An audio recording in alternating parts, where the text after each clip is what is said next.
Hello, and welcome back. Before I get started, I'd like to briefly talk about this lecture series. So in addition to these videos that I've been posting, I've also been posting some things in the link description. So if you check that out per lecture, a lot of times what I'll do is I'll post additional links to some resources that'll help aid you, as well as additional notes that I've come across that I can't fit all into one lecture. Finally, the most important feature is a lot of times about every 2 lectures, I'll post a series of around 3 to 5 problems that will really test your ability to both apply what you've learned in lecture and your critical thinking as a math student, all right? So they're both conceptual and analytical problems, and I encourage you to check it out. So the first problem set, for example, would be over the unit on limits. So if you go back to lecture 1, I really encourage you to download that problem set and attempt those problems. And eventually, I'll post the solutions in probably the form of a video. So with that being started, I'm actually going to answer one of the fundamental problems in calculus, the tangent line problem. So if you recall what that asks, well, the tangent line problem asks the following. So let's say that I'm given some sort of a graphical setup, right? Okay, and I have this function. Okay, it looks something like this. And the tangent line problem asks the following. Let's say that I have a point right here, and we'll call that point C comma f of c for future reference. So that's C, track it back up to there, that's f of c. The tangent line problem asks the following. Can you find the slope at this point on this function? Okay, so what would that tangent line look like? Well, it would essentially be a line that touches the function at one point. So essentially what the fundamental problem in calculus asks us to do is define the slope of that tangent line. So I don't know how to do that right now because in pre-calculus you learned that in order to find a slope I need 2 points. I'm only given 1 point. I only know 1 point on this line because by definition a tangent line only touches this function at a single point. So I should label this as some function f of x. So I want to know how to find that slope. Well, what I'm going to do to tackle this problem is I'm essentially going to estimate what the slope is going to be. So I'm going to start off with a rough guess by taking what's called a secant line. A secant line. So I'm essentially going to take a line through 2 neighboring points in order to find the slope.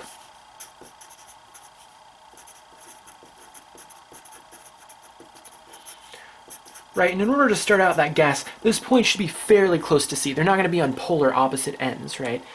So for the secant line, maybe, say, take this point, and this point, and take this line right here.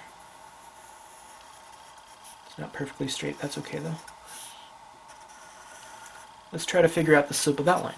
Now before I start, notice that this slope does not equal this slope, right? This slope looks to be higher in value than this guy. But we want to find the slope of the secant line and see what that gets us. So in order to do that, I'm going to define some things. For one, I'm going to define these points. So let's call this value, this x value, let's just call it x. Alright, which would make the y value, well, it's on the function, so the y value would just be f of x. And then we'll define this point to be, well, it's x plus some value. And I'm going to call that delta x. So I'm going to say, well, you start at this first x value, and then you add some delta x. Some textbooks choose to use h. I don't like h.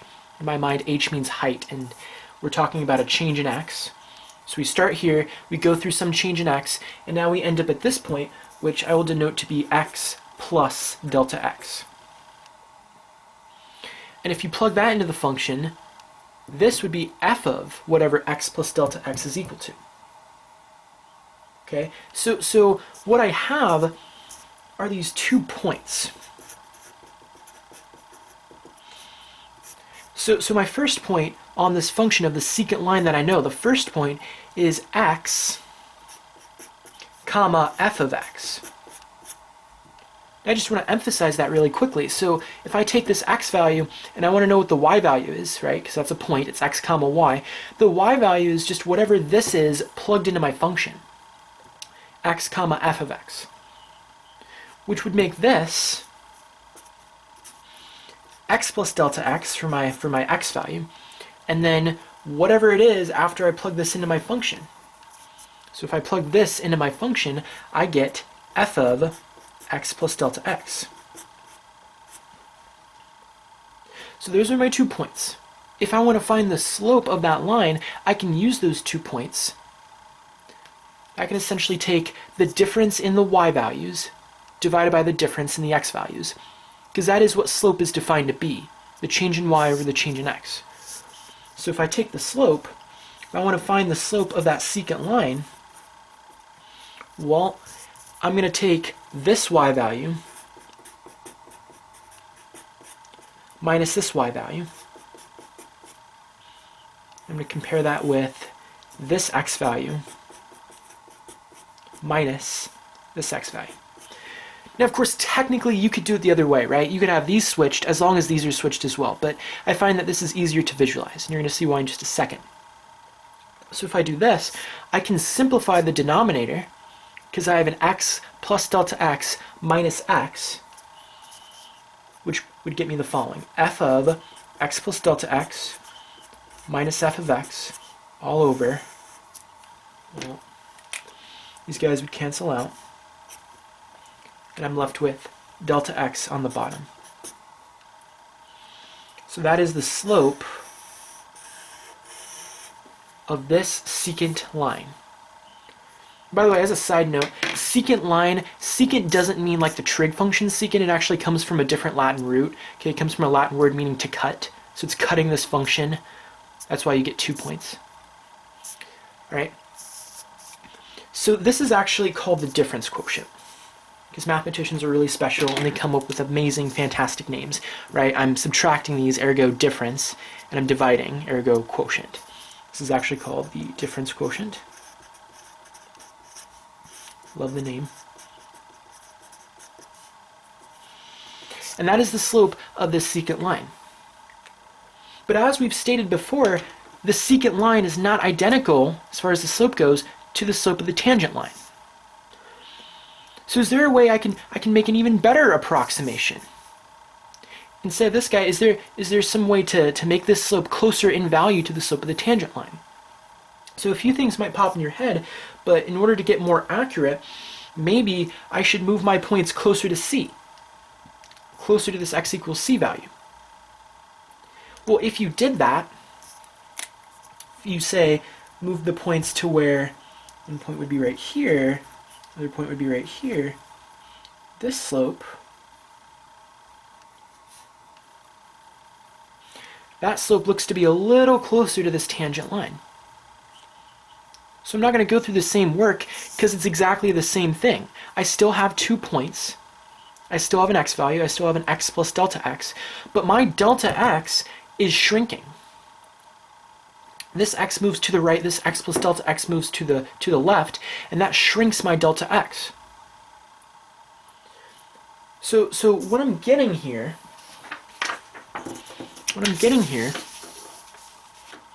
the thing that I'm changing is that after I'm moving these points closer together, closer to C,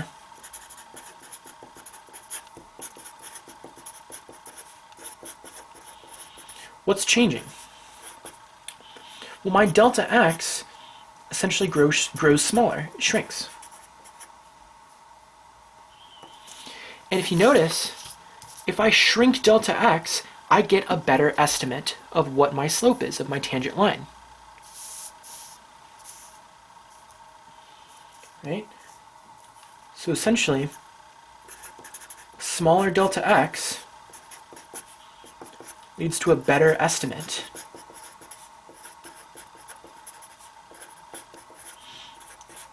of the slope of my tangent line.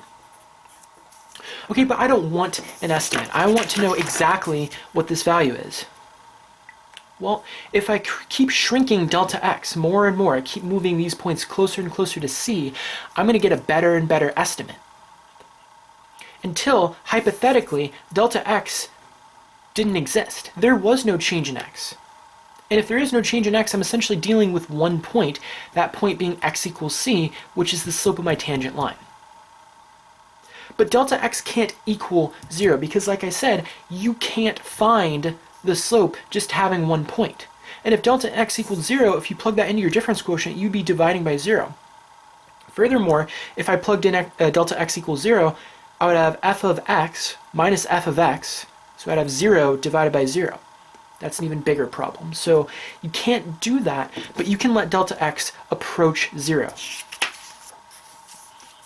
Now, 10 points to Gryffindor, to whoever can answer, how can I make delta x approach 0? What's that idea called? And if you watch the past 2 lectures, you know the answer is a limit. So maybe the secant line can be given through this difference quotient, but if I want to find the slope of the tangent line, I say, okay, it's this difference quotient idea. It's the same exact thing that I stated, but I'm going to let this delta x quantity grow closer and closer to 0. So we saw that that would be denoted as the limit as delta x approaches 0 of this quantity. So one more time, if I let delta x grow arbitrarily close to c, then my slope of the secant line grows arbitrarily close to the slope of this tangent line. And I'm going to eventually reach a point where it is so small, my delta x is so small, that the difference between the slope of the secant line and the slope of the tangent line is negligible. And I've essentially approached or equaled this tangent line. Okay, so we're going to equal that, and we're going to call this the derivative. I'm going to denote that as f with a little tick mark right there, f prime of x. And this is the definition of the derivative.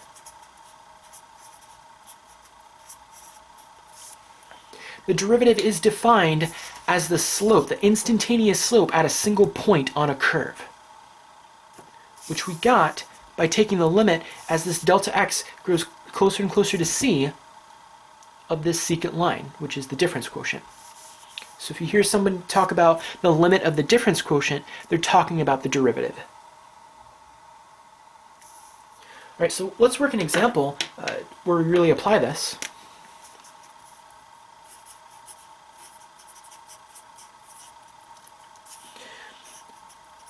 So let's find the slope of an arbitrary line. So let's find the slope. Now it has to be at some point, so let's say that, and it really doesn't matter, but let's say that it's at x equals 10. You're going to see why it doesn't matter in just a second. But we're going to take that of a line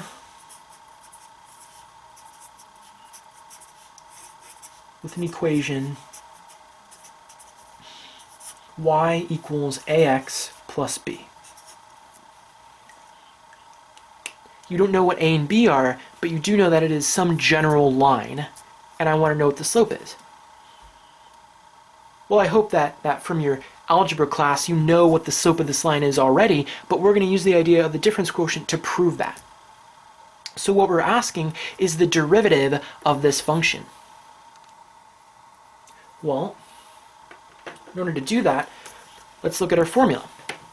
Our formula says that we're letting delta x approach 0, but we need the function f of x, and we need f of x plus delta x. Well, our function f of x is the same thing as y, which is ax plus b. So I always like to approach these problems by defining f of x, okay, which in this case is just the general line ax plus b.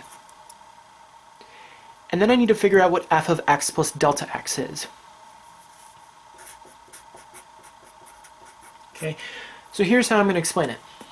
If I wanted to know what f of 3 was, just the number 3, I would plug it in and replace x with the number 3. If I wanted to know what f of pi was, I would replace this x with a pi. If I wanted to know what f of x was, I would put an x right here. So if I plug in x plus delta x to my function, everywhere I see an x, everywhere I see this variable, I'm going to replace it with x plus delta x, whatever I'm plugging into my function. That's how you define a function, plus b. So then I can use these two values in order to figure out what the slope of the tangent line would be, or the derivative. So the derivative, f prime of x, is the limit as delta x approaches 0 of the difference quotient. So the difference quotient takes these two y values and subtracts them. So I'm going to take a times x plus delta x plus b, that's my f of x plus delta x in the formula, minus f of x, what's my function? My function is just ax plus b, and I'm going to divide by delta x. So notice this is still slope. I have some change in y, and I'm dividing by some change in x. So if I solve this, I get the limit as delta x approaches 0 of, well, if I actually do the math here, if I distribute this guy, this would get me a times x plus a delta x plus b minus ax minus b. Okay, these ax's are going to cancel out, and I'm going to be left with the limit as delta x approaches 0 of a delta x, and these b's are going to cancel out, b minus b. So I'm just going to get a delta x divided by delta x. A lot of times with these problems, what you're going to end up doing is trying somehow to get this delta x on the bottom to cancel out with some form of delta x on the top. Why would you want to do that?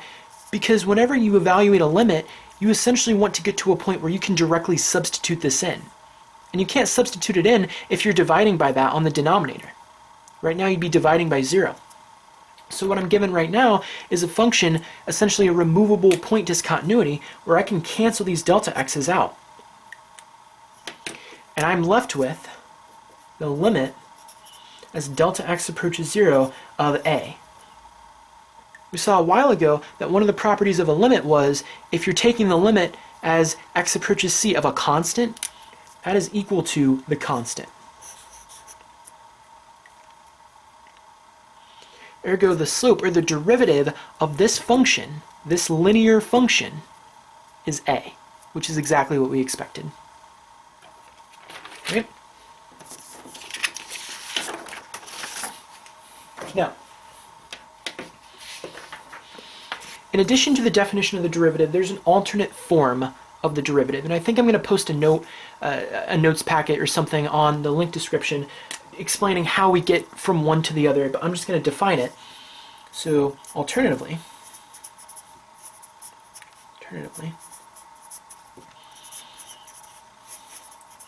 we can define the derivative not as delta x approaches 0, not as that width grows closer to c, but we can actually take the limit as x approaches some c value.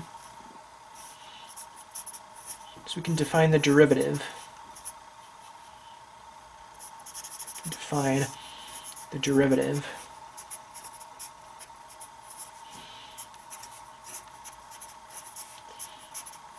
the slope at a specific point, which we will call x equals c, and then f of whatever c is. So here's the definition. So before we talked about the slope of the tangent line equaling the difference quotient, okay, the limit of that difference quotient as delta x approaches 0. We can also define it as the limit as x approaches c of the following: f of x minus f of c divided by x minus c. So verify really quickly that if I plug in x equals c, I get f of c minus f of c divided by c minus c. That's 0 divided by 0, and that's a problem. So the goal with this guy is to try to mess around with the numerator to get x minus c so that you can cancel these guys. Just like before with our example, we wanted to somehow get delta x on the numerator so we could cancel that out. Here you want x minus c on the numerator to cancel those out. So really quickly, I wanted to do one example to illustrate this, maybe why it's easier, maybe why it's not. I'm not the hugest fan of that form of the derivative, but I do think it's important to show. Plus, it never hurts to practice. Okay, so we want to find the derivative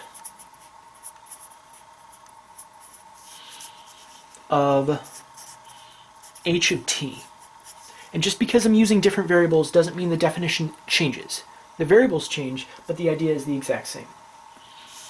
Okay, so we're going to find that at the point t equals, we'll do the square root of pi. Okay, so h of t,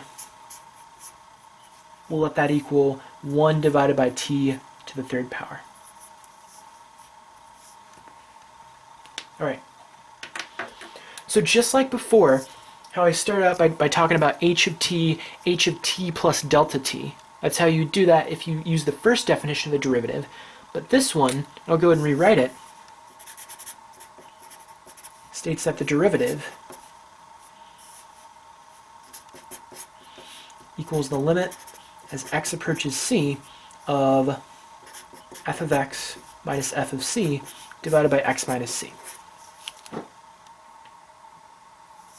But replace, f with h and replace c with whatever t equals.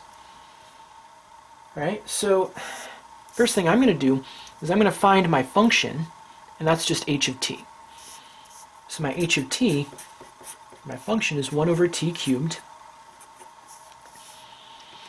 f of c. So I'm looking at that specific value.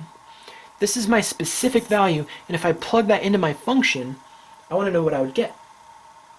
Well, if I plug in that c value, so h of c is essentially h of the square root of pi, that would be 1 over the square root of pi to the third power.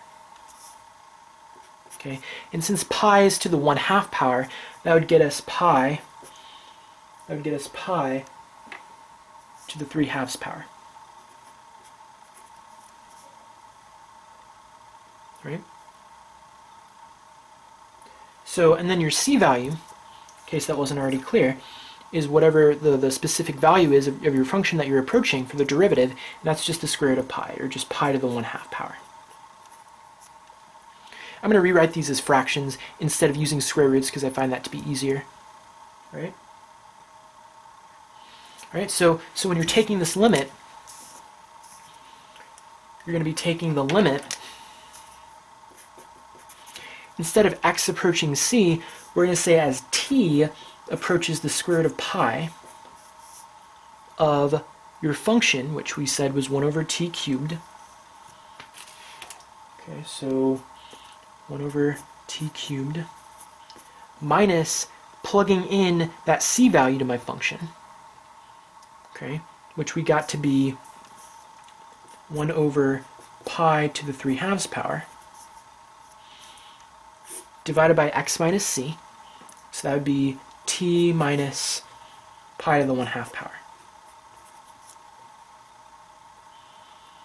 All right, so I'm not going to work this out to completion. You can do that on your own to check me, but it is going to involve a difference of 2 cubes, right? Because essentially what this is, what this is going to require you to do is to find a common denominator. So you'd multiply this guy by pi to the 3/2, pi to the 3/2, multiply this by t cubed, and then you'd factor out and use a difference of 2 cubes in order to evaluate this. So maybe I can show that much. So what this would equal would be the limit as t approaches the square root of pi. Okay, so if I want a common denominator, I would multiply the top and the bottom of this guy by pi to the 3/2, pi to the 3/2, multiply the top and bottom by t cubed,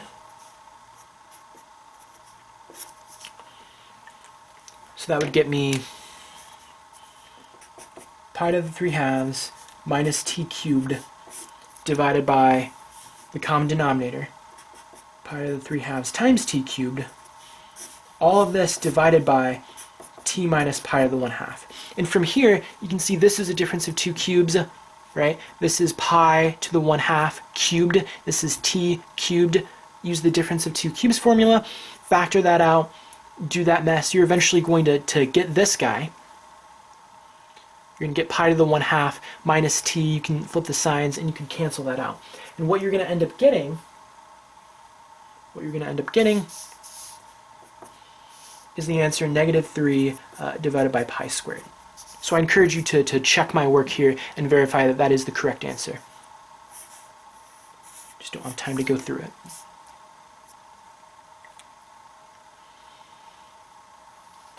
All right, so potentially you could use the difference quotient. You could use the first definition of the derivative that I stated before. So if you wanted to do it like that, it would be a nice exercise to try it both ways. So if you wanted to try it using the first method,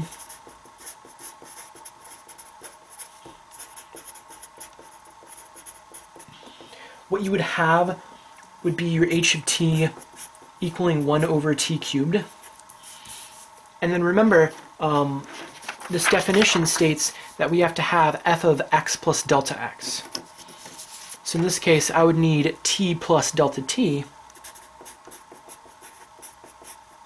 Okay, so that is t plus delta t to the 3rd power. So yeah, you'd have to expand that binomial, and that would be a mess in and of itself. So that's why some people prefer this definition, because it gets right to the point. Right? So now that I've taught you how to evaluate the derivative, I'm going to teach you how to avoid computing the derivative. So here's how to avoid doing that.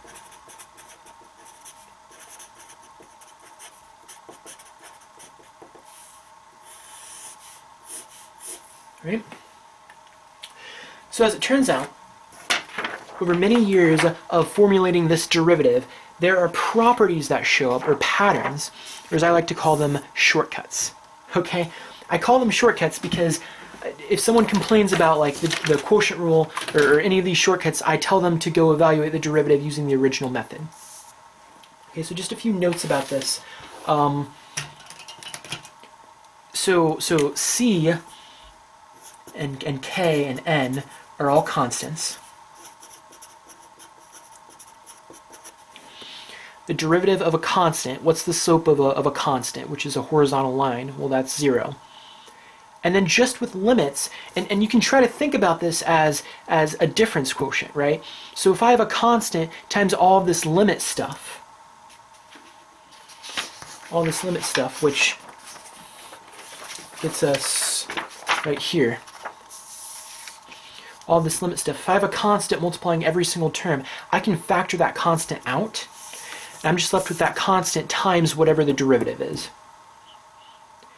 Likewise, if I take the derivative of a sum or a difference, I can separate that as well. Again, for a similar reason, if I have terms added together, I can separate those into 2 different limits. Right? This property is special. We'll talk about it in just a second. And these ones are the ones that give students a lot of headaches, right? So if I have a product of f of x and g of x, well, you can't just take the derivative of f times the derivative of g. It doesn't work like that. So there are proofs that I'm not going to do necessarily. They might be under the link description. We'll see.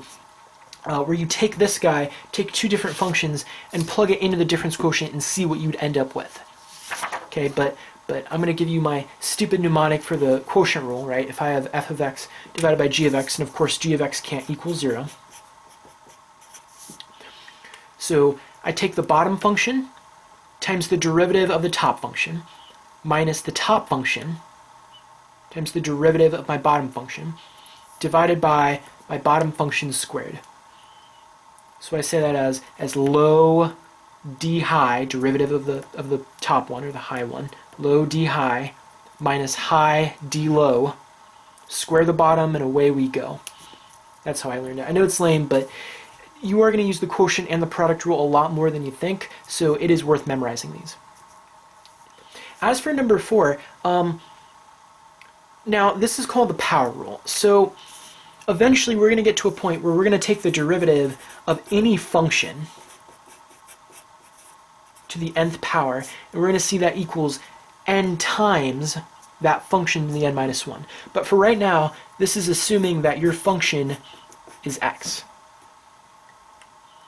We're going to learn why that is in probably a few lectures. But for right now, we're assuming this guy's x. So if I have any x to a power, and this is probably, in my opinion, one of the most important rules.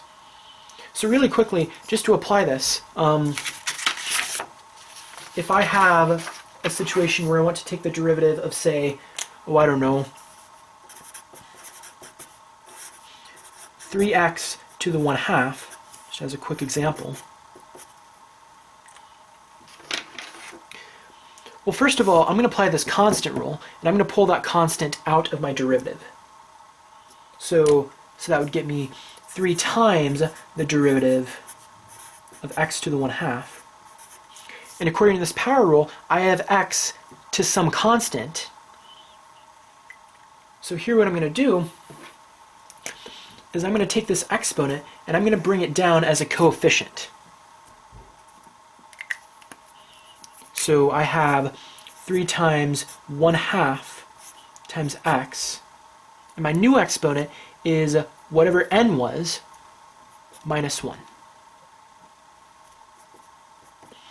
So one more time, I took this exponent, I moved it down as a coefficient, so it's now multiplying this guy, and I have x to the 1/2 minus 1. You always subtract 1 from the exponent. And what that ends up getting, this would be a negative 1/2 power, so you'd get 3 divided by 2x to the 1/2. Because there's a 2 in the denominator, and then this negative 1/2 would go under to be a positive 1/2. I'm going to box it up because people like it when I box things. Right? Alright, so since I believe that number 4 is one of the most powerful, important rules, let's actually prove this. Let's actually go through and use the definition of the derivative to verify this statement. Okay.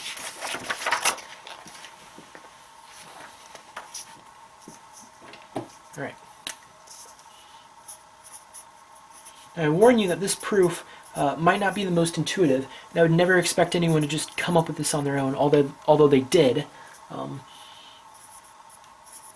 But I do think it's important to see.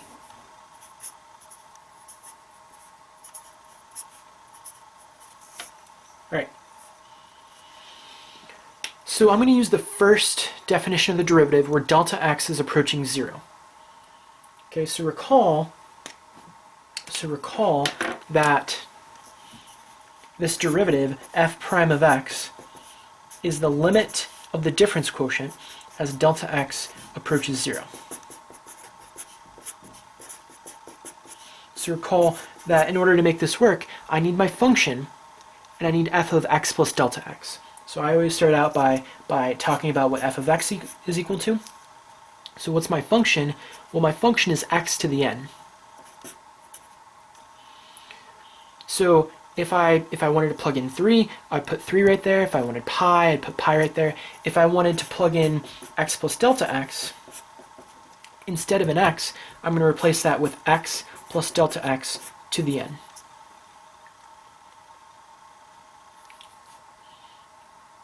So then what you would get would be f prime of x is equal to the limit as delta x approaches 0 of f of x plus delta x minus f of x divided by delta x. Okay. Well, that really doesn't help us a whole lot, right? Because I don't know what this x plus delta x is. So I want to find out what this guy is equal to.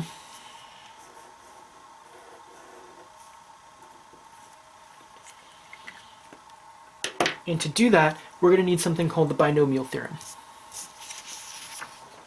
Alright, so let's talk about the binomial theorem.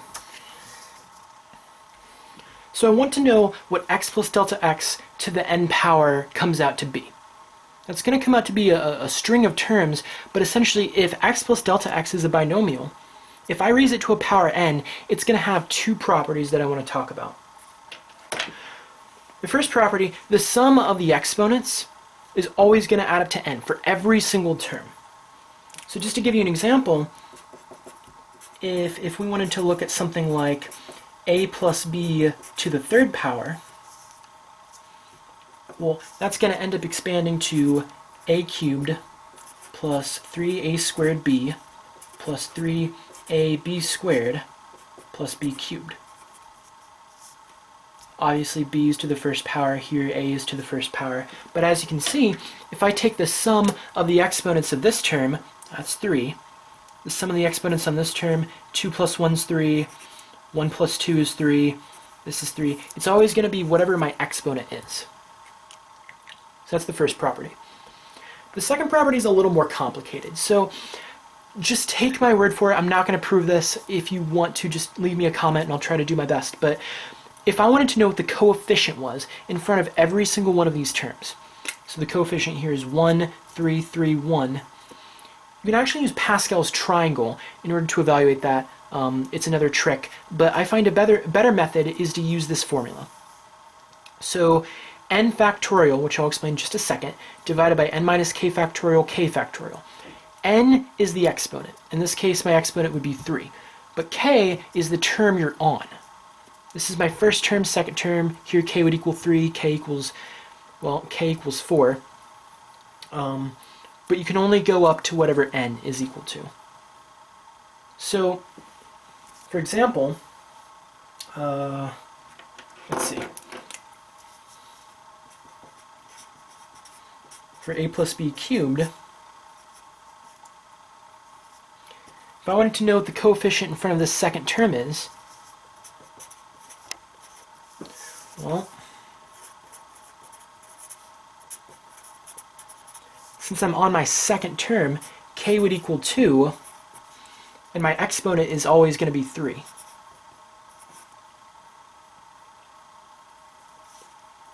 Okay, so by this formula, you would have a coefficient n factorial, that's 3 factorial, divided by n minus k, that's 3 minus 2, which is 1. 1 factorial times k factorial, that's 2. Okay. Now, these factorials, a factorial is an operation that allows you to take all of the natural numbers, starting with the number you're on, and multiply them as a series of products. So what that means is essentially 3 factorial, you would take 3 and multiply it by all the numbers less than 3. All the natural numbers less than 3. Why did I say natural? Well, it wouldn't be whole numbers, because including 0 would make every factorial equal to 0. Because 0 times anything is always 0. So you take 3 times 2 times 1 and then stop. Right? 1 factorial is just 1 and then you'd stop. 2 factorial is 2 times 1. Right? So then you cancel these guys out and you'd be left with a coefficient of 3, which you can see is the case. The second term has a coefficient of 3. And you can do the exact same thing with the third term as well. Alright, so if I wanted to generalize this,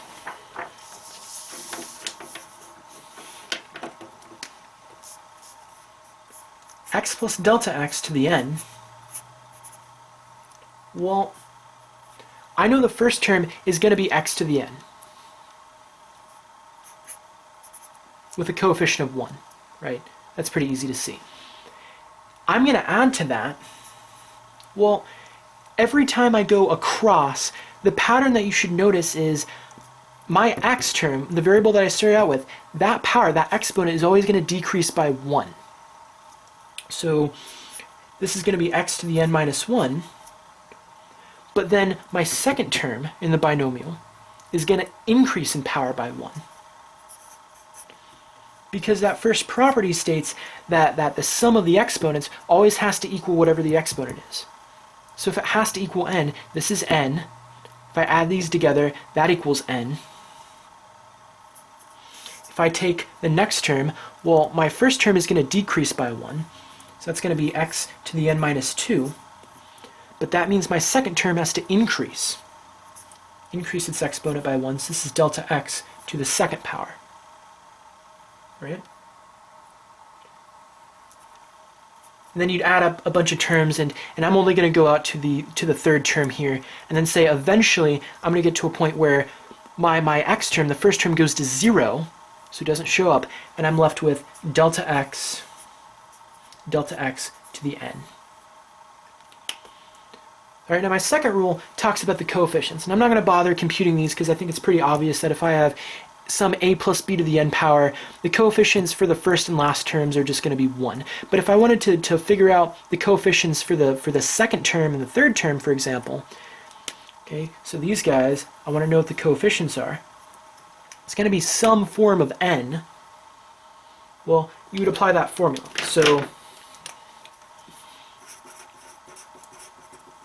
coefficient would be n factorial divided by n minus whatever the term you're on factorial, it's k factorial. So if I'm talking about the second term, okay, so this is the second term, that means k equals 2, and n, just let it equal n. So I have n factorial divided by n minus k factorial. So the coefficient here is n factorial divided by that. The second term is given by n factorial. And one thing that I forgot to mention is, with factorials, the convention is always that you start at 0 factorial, and they just define that to equal 1. Okay, so 1 factorial is just 1, 2 factorials, 2 times 1, which is 2, etc. 3 factorials, 3 times 2 times 1. So in actuality, this would be called the 0th term, because 0 factorial is equal to 1. That's why that property exists. So we would actually start out with the first term. Sorry about that. So this is the 0th term. The first term is where k would equal 1. All right. This is n factorial divided by n minus k, which is 1 factorial times 1 factorial. All right, so generally speaking, if I have some n factorial, I'm taking that number, whatever it is, and I'm multiplying it by another number that's 1 less than n. So I take this times n minus 1 times n minus 2 times n minus 3, and I keep multiplying it until I get to 1. So I'm just going to write dot dot dot here. Divided by n minus 1 factorial says that I take whatever n minus 1 is, and I multiply it by 1 less than that, which is n minus 2, and I keep going, times 1, which is not going to do anything. Okay, so these are going to end up canceling out, and I'm left with n for my first term. So my first term right here is n.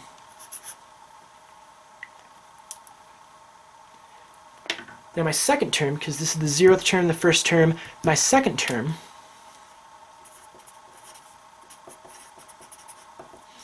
so k is going to equal 2, and n is still n. It's going to be n factorial divided by n minus 2 factorial times 2 factorial. And I'm going to let you evaluate that on your own, but essentially that would be n times n minus 1 times n minus 2 dot dot dot. N minus 2 factorial would be n minus 2 times dot dot dot times 2 factorial, which is 2 times 1 is 2. These terms would cancel out. And I'd be left with n times n minus 1 divided by 2. So that represents the term, the coefficient, in front of my second term.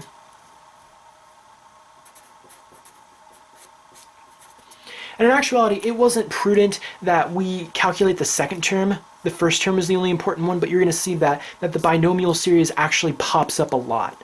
So you're going to use the binomial theorem a whole bunch. Not a whole bunch, but enough to where I wanted to introduce it to you now. All right, so just a 20-second recap of what we did so that you're not confused in the future. I wanted to prove I wanted to prove this guy. I wanted to prove that the derivative of some variable x to a constant n is equal to the following. In order to do that, I use the definition of the derivative to state that this derivative is equal to the limit of the difference quotient. The difference quotient is broken up into two variable parts. The first one is f of x. Well, my function is just x to the n, so whatever I'm taking the derivative of, so it's x to the n. And if I plug in x plus delta x, f of x plus delta x is x plus delta x to the n. Since I don't know what that is, I want to expand that so we can figure out what that is. So that's what I did over here. X plus delta x to the n. I know I'm going to have the following progression of variables. I'm going to have x to the n minus 1, x to the n minus 2, x to the n minus 3, all the way to where I'd get rid of this variable. And delta x pops up as delta x to the first, delta x to the second, and the reason it does that is because the sum of these variables always has to be n. So if this diminishes by power of 1, this has to increase in power by 1. It always has to balance each other out to equal n as the sum of the exponent. The coefficient is a little more complicated, but given this formula, through the binomial theorem, we know that the first term, well, that's k equals 1. We evaluated that to be n. The second term, we evaluated the coefficient to be n times n minus 1 over 2. So I'm going to use this in order to evaluate or expand x plus delta x to the n. So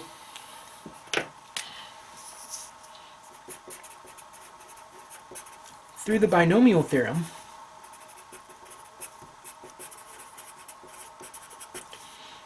x plus delta x to the n is really x to the n plus n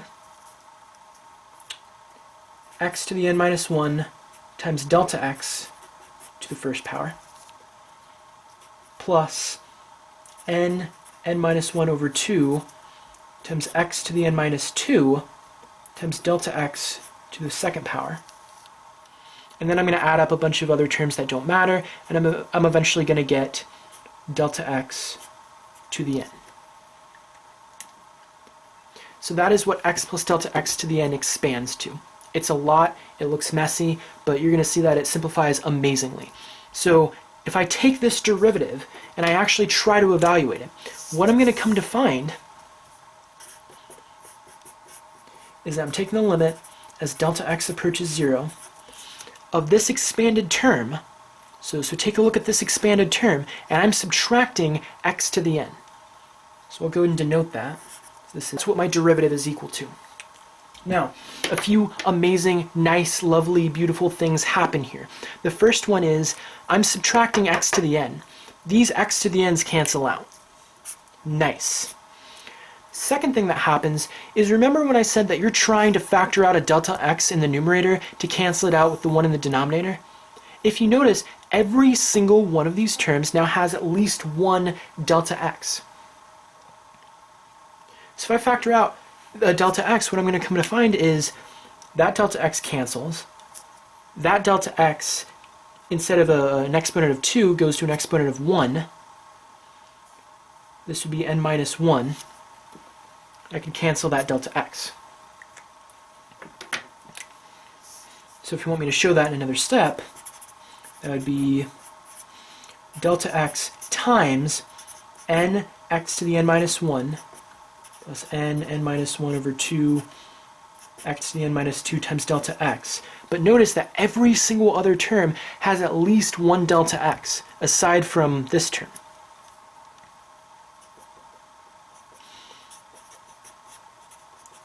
So the reason that's so nice is because you can use properties of limits to say the following.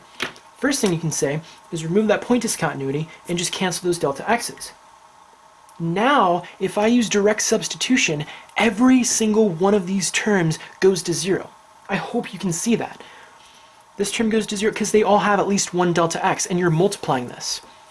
So everything goes to 0 except this one term, which just happens to be nx to the n minus 1. Which is exactly what we wanted to prove. through a whole mess. And technically, we didn't need to calculate what this coefficient was. You just need to see that every other term has at least one delta x after factoring it. But I wanted to introduce that property to you because we are going to use it eventually, probably at the end of this course. Right? So I think that's pretty cool. All right. So we figured out derivatives. We figured out some of their properties. Really quickly, I want to introduce you to the derivatives of transcendentals. What is a transcendental? Well, the easiest definition I can give you is a transcendental is something that is not algebraic. And if you thought that was ambiguous, I'm just going to give you a list of things that are transcendental. Any trigonometric function, any logarithmic function, so e to the x, natural log of x, log base 53 of x, any hyperbolic function, any inverse trig function. So right now, I'm going to break this up into parts and just talk about the derivatives of these trig functions. All right? So in actuality, the only ones you actually absolutely have to know are these first two. And you can use trig properties to verify it in the same way that we verified the derivative of x to the n. You can plug this into the difference quotient, use trig properties, and get that the derivative of sine is cosine, the derivative of cosine is negative sine. Why are those the only two you should memorize? Well, let's say that I have a function secant of x, and I wanted to find the derivative of that. Well, secant is just 1 over cosine. So I can use the quotient rule, and I can say, what was that? The quotient rule is low d high minus high d low. Okay. Square the bottom, and away we go. So the derivative of that constant is 0. So that goes away, and I have a negative 1 times the derivative of cosine of x. Well, the derivative of cosine is negative sine. So I have negative 1 times negative sine. That's a positive sine of x divided by cosine squared of x. Well, I'm going to rewrite that as cosine of x times 1 over cosine of x, right? That's cosine squared of x. And then sine over cosine is tangent. 1 over cosine is secant. So the derivative of that equals that. So I recommend that you memorize it anyway, but in case you're ever for a stumble, as long as you know these two properties, you can derive the rest really easily using the quotient rule. Now, one more note, you can't use the power rule, what we just proved, and you can't say, oh, well, secant is actually 1 over cosine. 1 over cosine, isn't that just cosine of x to the negative first power? So then, by the power rule, I can bring this coefficient down and subtract 1. The answer is no, you can't do that, because this function, this inner function, isn't x, and I'll explain that more in a few lectures. But if you notice, if I did try that, if I tried to bring that down, this negative 1 goes in front, and I'd have a negative 1 times a cosine of x to the negative second power. Okay, so that gets me negative 1 divided by cosine squared of x. I'm missing just one little piece, and I'll talk about that in a few lectures to come. But I wanted to get that out of the way. There are more transcendentals to come, don't worry.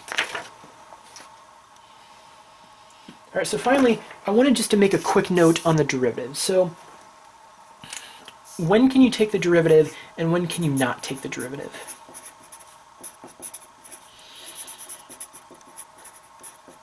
So for limits, we did this cool thing where we defined what continuity was. And we said, well, a function is continuous if the limit exists, if f of c exists, and if those were equal to each other.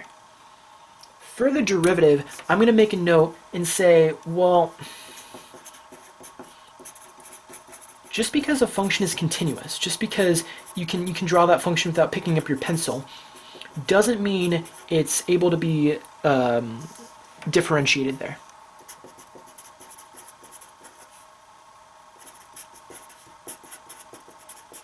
And I'm going to give you two examples where that is not the case, where you actually can't do that. So some textbooks call this continuity does not imply differentiability.